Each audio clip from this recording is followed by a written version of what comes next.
Well, in the event that you think a volcano or you've heard a volcano is about to erupt, the thing to do is to pay attention to the U.S. Geological Survey's website. Also, the Smithsonian runs a very fine website on global volcanism.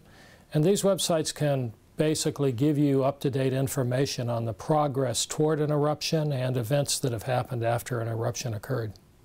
Volcanic eruptions are very different. Every volcano has a different personality, and in fact, the best way we can predict the course of an eruption when a volcano is advancing toward that event is to really understand its history.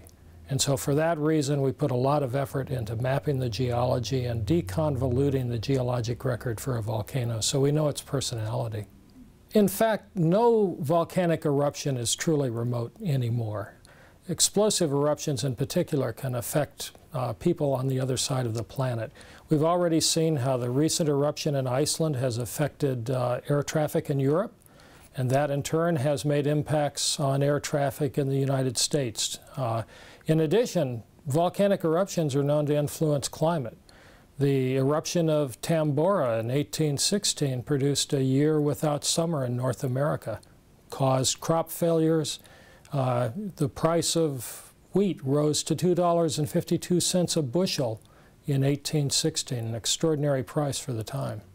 In the case of a large eruption, particularly, let's say, a caldera-forming event or a super eruption, as they're called, these can easily affect our food supply, not only by affecting the climate, which can be severe, causing severe global cooling, but also in terms of regional effects, burying cropland in thick blankets of volcanic ash, acidifying soils, rendering agriculture impossible for long periods of time after the eruption. The United States is home to two supervolcanoes. One is Yellowstone, which last erupted approximately 650,000 years ago, and the other is Long Valley in southeastern California, which erupted about 700,000 years ago.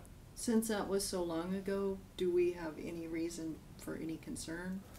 These two volcanoes, these two supervolcanoes in the United States, are still deemed to be active because they show lots of activity, both in terms of seismicity, that is recurring earthquakes, hydrothermal activity indicating heat below. So we have concern that these could erupt again and produce a super eruption yet again. The best way to deal with volcanic hazards is situational awareness. What we need to do is monitor volcanoes, understand their behavior, and know how to read the signals when they're waking up so that we can issue alerts, warn people, and advise them on appropriate actions to take.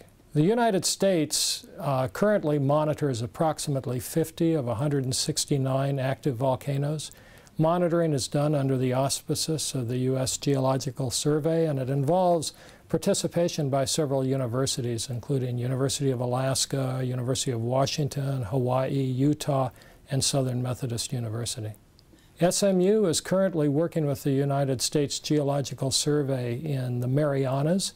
The Commonwealth of the Northern Marianas is U.S. territory located just north of Guam in the Western Pacific, and it's home to 9 active volcanoes that threaten aviation in the Western Pacific.